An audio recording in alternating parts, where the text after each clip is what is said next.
السلام علیکم ورحمۃ اللہ وبرکاتہ۔ الحمد للہ رب العالمین والصلاة والسلام علی سید المرسلین محمد وعلی آلہ وصحبہ اجمعین ومن تبعهم بإحسان إلى يوم الدین، اما بعد۔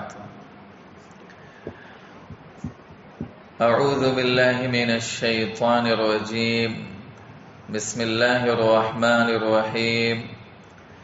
للہ ما فی السماوات وما فی الارض وَإِن تُبْدُوا مَا فِي أَنفُسِكُمْ أَوْ تُخْفُوهُ يُحَاسِبْكُم بِهِ اللَّهُ فَيَغْفِرُ لِمَن يَشَاءُ وَيُعَذِّبُ مَن يَشَاءُ وَاللَّهُ عَلَى كُلِّ شَيْءٍ قَدِيرٌ۔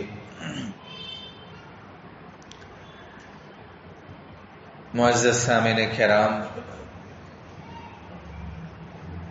آپ لوگوں کے سامنے قرآن کریم کی جس آیت کی تلاوت میں نے کی ہے،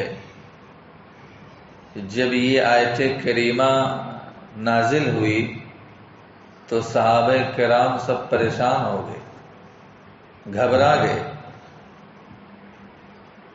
آخر کون سی بات ہے اس آیت میں کہ صحابہ پریشان ہو گئے؟ اللہ رب العزت کا ارشاد ہے، للہ ما فی السماوات وما فی الارض، زمین و آسمان کی ہر چیز اللہ ہی کی ملکیت ہے۔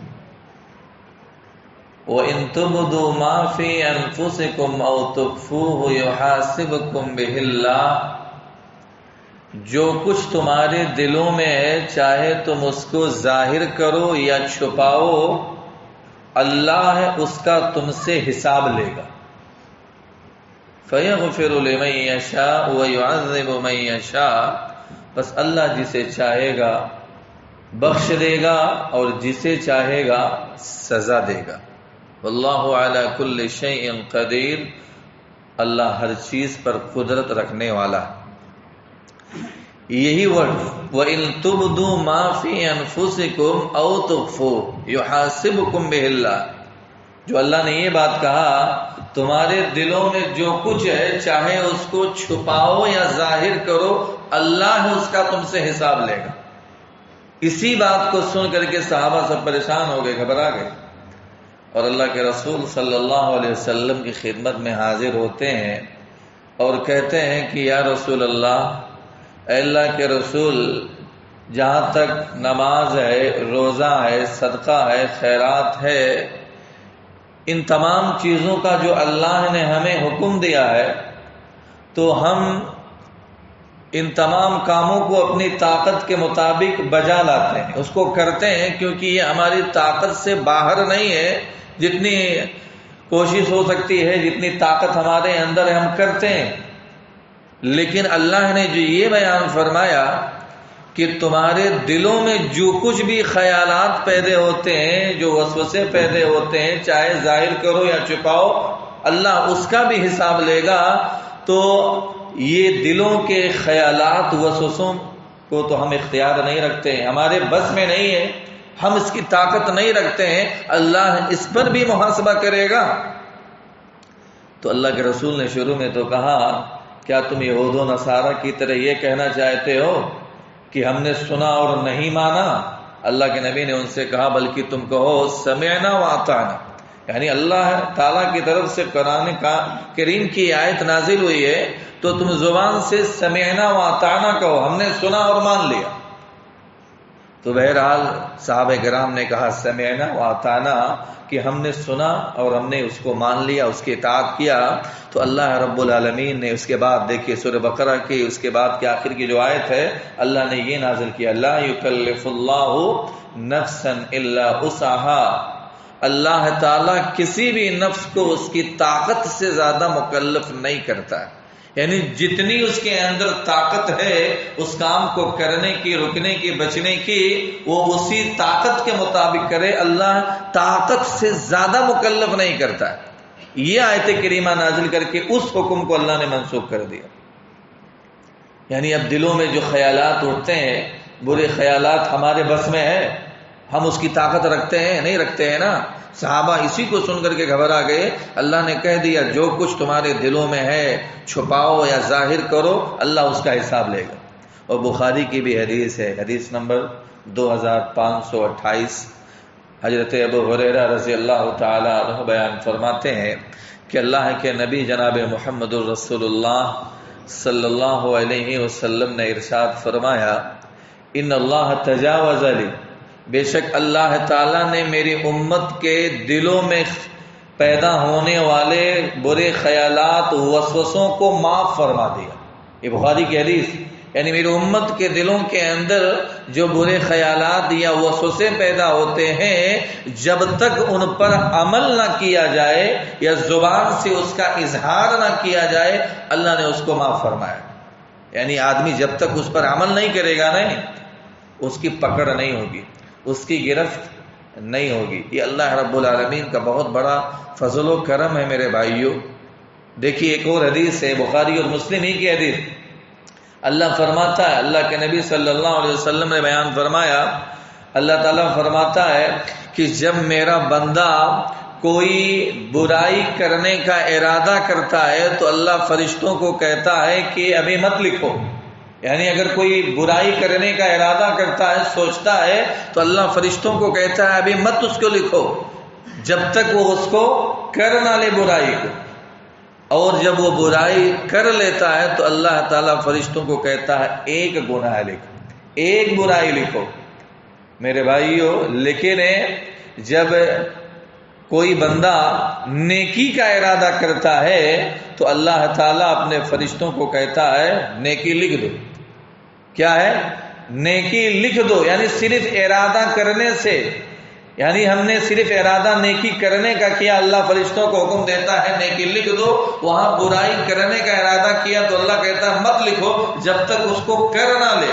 اور صرف ارادہ کرنے سے اللہ تعالیٰ حکم دیتا ہے نیکی ایک لکھ دو. اور جب کوئی بندہ نیکی کر بھی لیتا ہے تو اللہ تعالیٰ کہتا ہے کہ تم ایک نہیں بلکہ 10 نیکیاں لکھ دو. بلکہ ایک روایت میں 1 سے لے کر کے 10 سے لے کے 700 گنا نیکیاں لکھ دی جاتی. یہ ہمارا رب ہے میرے بھائیو. اللہ کتنا بڑا ہم اور آپ کے اوپر اپنا فضل و کرم کر رہا ہے کہ گناہ جب تک ہم کر نہ لیں جب تک لکھا نہیں جاتا ہے، اور نیکی جہاں تک ہم ارادہ صرف کر لیں وہ لکھ دیا جاتا ہے، اور کر لیں تو کئی گنا بڑھا چڑھا کر کے لکھا جاتا ہے. لہذا میرے بھائیو ہم اور آپ کو نیکی کا ہمیشہ سوچتے رہنا چاہیے، نیک عمل کرنے کی کوشش کرتے رہنا چاہیے. صرف نیک نیت اچھا ارادہ کرنے سے ہی اگر ہمارا ثواب مل جائے لکھ دیا جائے کتنی اچھی بات. تو اس آیت کریمہ میں جب صحابہ کرام گھبرا گئے کہ اللہ تعالیٰ اس کا حساب لے گا، امام ابن جریر رحمہ اللہ علیہ کہتے ہیں کہ یہ آیت منسوخ نہیں ہے بلکہ محاسبہ الگ چیز ہے، معاقبہ الگ چیز. یعنی حساب و کتاب الگ چیز ہے اور سزا دینا الگ چیز. قیامت کے دن اللہ تعالیٰ کوئی ضروری نہیں ہے کہ جس کا حساب لے گا سب کو سزا دے. اللہ تعالیٰ بہت سارے لوگوں کو حساب لے گا، ان کے اعمال ان کو یاد کرائے گا، دیکھو تم نے دنیا میں یہ کام کیے، لیکن اللہ تعالیٰ ان کے ان گناہوں کو بھی یاد کرا کر کے اللہ پردہ ڈال دے گا، ان کو معاف فرما دے گا، جا میں نے معاف کر دیا. دلیل بخاری کی حدیث، حدیث نمبر 6070 6070. اللہ کے نبی جناب محمد الرسول اللہ صلی اللہ علیہ وسلم نے ارشاد فرمایا. ابن عمر سے کسی نے سوال کیا کہ اللہ کے نبی سے تم نے جو سرگوشی کی کوئی بات سنی ہے اس کو بتلاؤ. تو انہوں نے کہا کہ اللہ کے رسول صلی اللہ علیہ وسلم نے بیان فرمایا کہ قیامت کے دن اللہ تعالیٰ ایک بندے کو بلائے گا اور اس بندے کو بلانے کے بعد میں اس کو اپنے قریب کرے گا، بہت قریب کرے گا، یہاں تک کہ اللہ اپنے بازو کو اس کے اوپر رکھ دے گا. اور اس کے بعد میں اللہ تعالیٰ اس بندے کو اس کے گناہوں کا ایک ایک کر کے اقرار کرائے گا. کیا تو نے فلاں گناہ دنیا میں فلاں دن کیا تھا؟ وہ بندہ اقرار کر لے گا، اعتراف کرے گا، ہاں اے اللہ میں نے یہ گناہ کیا تھا. پھر اللہ کہے گا یہ گناہ تو نے کیا تھا. وہ سارے گناہوں کا اقرار کر لے گا، مان لے گا، اعتراف کر لے گا. لیکن میرے بھائیو اللہ تعالیٰ کہے گا کہ میں نے دنیا میں تیرے گناہوں پر پردہ ڈالے رکھا، جا آج بھی میں نے تیرے گناہوں کو بخش دیا، معاف کر دیا. میرے بھائیو، تو دیکھیے اللہ وہاں بھی اس کے گناہوں کا حساب لے گا، لیکن حساب لینے کے بعد میں مواخذہ نہیں ہوگا۔ اللہ جیسے دنیا میں چھپا کے رکھا تھا ویسے اس کو اقرار کرا کر کے اللہ اس کو معاف فرما دے گا۔ یہ مومن بننے کی بات۔ لیکن جہاں تک رہا کافر اور منافق کی بات، تو اللہ تعالیٰ اس کو بھی اس کے گناہوں کو پورا یاد کرائے گا، اقرار کرائے گا، وہ بھی اعتراف کرے گا، اور اس آدمی کو کہے گا اللہ تعالیٰ ان ظالموں پر اللہ کی فٹکار ہے، انہوں نے اللہ تعالیٰ پر بہتان باندھا۔ تو میرے بھائیوں، اس حدیث سے بھی ہم اور آپ کو یہ پتہ چلا کہ قیامت کے دن فیغفر لمن یشاء ویعذب من یشاء، اللہ جسے چاہے گا معاف فرما دے گا اور جسے چاہے گا سزا دے گا۔ حساب سب کچھ کا ہوگا، لیکن اللہ پوچھنے کے بعد میں بھی اللہ جس چیز کو چاہے گا معاف فرما دے گا اور جس کی چاہے گا پکڑ کرے گا۔ تو ہم مومن ہیں میرے بھائیوں، ہم مسلمان ہیں، اپنے آپ کو مسلمان جب کہلاتے ہیں تو مومن بنیے، اور مومن بندہ گناہوں سے اپنے آپ کو دور رکھتا ہے۔ دیکھیے صحابہ اگر دل میں جو خیالات اٹھتے اس سے ڈر گئے، گھبرا گئے۔ آج ہم تو بالکل کھلا گناہ کرتے ہیں، ہمارے اندر کوئی خوف نہیں، کچھ بھی ڈر نہیں۔ مومن کی پہچان کیا ہے؟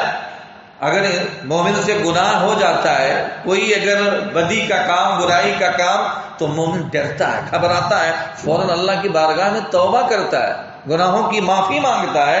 ہمیں اپنے اندر وہ صفت اپنانی چاہیے، مومنوں والی صفت۔ وہ بخاری کی حدیث ہے، اللہ کے نبی جناب محمد رسول اللہ صلی اللہ علیہ وسلم نے ارشاد فرمایا، ان المؤمن یرى ذنوبه كأنه قاعد تحت جبل يخاف ان يقع عليه وان الفاجر يرى ذنوبه كذباب مر على انفه فقال به هكذا، رواه البخاری کتاب الدعوات باب التوبہ، حدیث نمبر 6308۔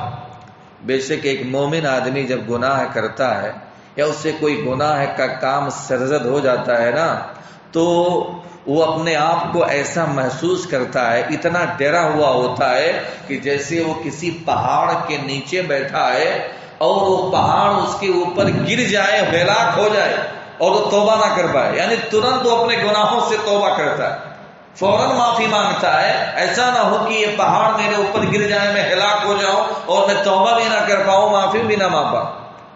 امیڈیٹلی ترنت تو اللہ سے گناہوں کی توبہ کرتا ہے، معافی مانگتا ہے، یہ مومن کی پہچان۔ لیکن وَإِنَّ الْفَاجِرَ يَرَى ذُنُوبَهُ، ایک فاجر آدمی، ایک بدکار آدمی جب کوئی گناہ کرتا ہے نا، تو گناہ کرنے کے بعد میں اس کو اتنا معمولی، اتنا ہلکا سمجھتا ہے کہ جیسے ایک مکھی اڑتے ہوئی آئی اس کے ناک پر بیٹھ جائے اور اس نے ایسے ہاتھ کا اشارہ کیا، وہ مکھی اڑ کر کے چلی جائے۔ یعنی ایک مکھی اڑانے کی طرح معمولی ہلکا سمجھتا ہے۔ وہ گناہ کرنے کے بعد میں توبہ کرنا، یہ اس کے دل میں نہیں آتا ہے کہ لاؤ میں بھی معافی مانگ لوں، معمولی سمجھ کر کے، ہلکا سمجھ کر کے اس کو چھوڑ دیتا ہے۔ تو ہمیں میرے بھائیوں مومنوں والی صفت اپنانی ہے، اپنے اندر نہ کہ یہ فاجر اور بدکاروں والی صفت اپنانی ہے۔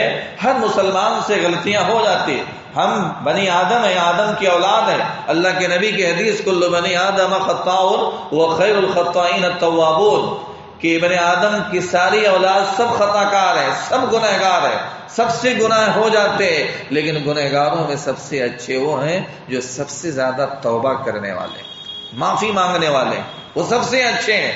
ہم سے بھی گناہ، آپ سے بھی گناہ، سب سے ہو جاتا ہے، لیکن جب بھی گناہ ہو جائے فوراً اللہ کی بارگاہ میں معافی جو مانگتے ہیں، توبہ کرتے ہیں نا، ان اللہ یحب التوابین وَيُحِبُّ الْمُتَطَهِّرِينَ، بے شک اللہ تعالیٰ توبہ کرنے والوں کو اور پاک صاف رہنے والوں کو بہت زیادہ پسند کرتا ہے۔ تو جب ہم کو معلوم ہوا کہ توبہ کرنے والوں کو اللہ پسند کرتا ہے، تو ہمیں کبھی بھی ہم سے گناہ ہو جائے فوراً اللہ کی بارگاہ میں معافی مانگ لینا چاہیے۔ تو میرے بھائیوں، ہم اور آپ کو اس آیت کریمہ میں یہ معلوم ہوا کہ صحابہ دیکھے چھوٹی چھوٹی غلطیوں سے ڈر جاتے تھے، کہ دل میں جو خیالات ہمارے بس میں نہیں ہے، اللہ نے اس کے بارے میں حساب لینے کو کہا تو وہ ڈر گئے، گھبرا گئے، تو اللہ کے نبی کے پاس جا کر کے اس طرح کی باتیں کہیں تو اللہ کے نبی نے کہا فی الحال تم سمعنا و اطعنا کو۔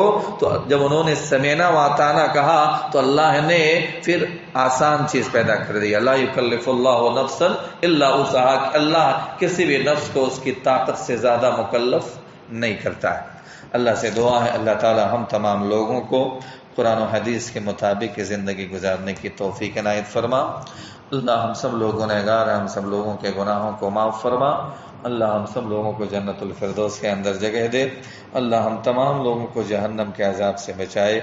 آمین و آخر دعوانا ان الحمد للہ رب العالمین۔